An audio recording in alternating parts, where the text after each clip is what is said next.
America, Israel અને Iran વચ્ચેના યુદ્ધે નવસારીના હીરા ઉદ્યોગની તોડી નાખી કમર. યુદ્ધને પગલે દુબઈ એરપોર્ટ હાલ બંધ હોવાથી હીરા ઉદ્યોગની ચેન તૂટી ગઈ છે.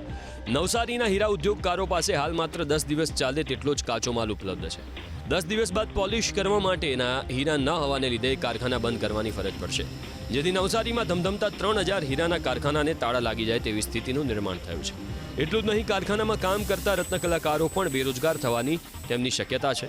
નવસારી અને સુરતનો 30% હીરા ઉદ્યોગ ઇઝરાયલ સાથે જોડાયેલો છે. યુદ્ધની સ્થિતિને પગલે ઇઝરાયલના વેપારીઓએ ભારતથી હીરા ખરીદવાનું બંધ કર્યું. અગાઉથી જ આર્થિક મંદી અને ટેરિફની સમસ્યાનો સામનો કરી રહેલા હીરા ઉદ્યોગકારોનું માનવું છે કે જો આ સ્થિતિ લાંબો સમય ચાલી તો હજારો રત્નકલાકારોની રોજીરોટી પર સંકટ આવી શકે છે. અમેરિકા, ઇઝરાયલ અને ઈરાન વચ્ચેના યુદ્ધે નવસારીના હીરા ઉદ્યોગની તોડી નાખી કમર. યુદ્ધને પગલે દુબઈ એરપોર્ટ હાલ બંધ હોવાથી હીરા ઉદ્યોગની ચેન તૂટી ગઈ છે. નવસારીના હીરા ઉદ્યોગકારો પાસે હાલ માત્ર 10 દિવસ ચાલે તેટલો જ કાચો માલ ઉપલબ્ધ છે. 10 દિવસ બાદ પોલિશ કરવા માટેના હીરા ન હોવાને લીધે કારખાના બંધ કરવાની ફરજ પડશે, જેથી નવસારીમાં ધમધમતા 3000 હીરાના કારખાનાને તાળા લાગી જાય તેવી સ્થિતિનું નિર્માણ થયું છે. એટલું જ નહીં, કારખાનામાં કામ કરતા રત્નકલાકારો પણ બેરોજગાર થવાની તેમની શક્યતા છે. નવસારી અને સુરતનો 30% હીરા ઉદ્યોગ ઇઝરાયલ સાથે જોડાયેલો છે. યુદ્ધની સ્થિતિને પગલે ઇઝરાયલના વેપારીઓએ ભારતથી હીરા ખરીદવાનું બંધ કર્યું.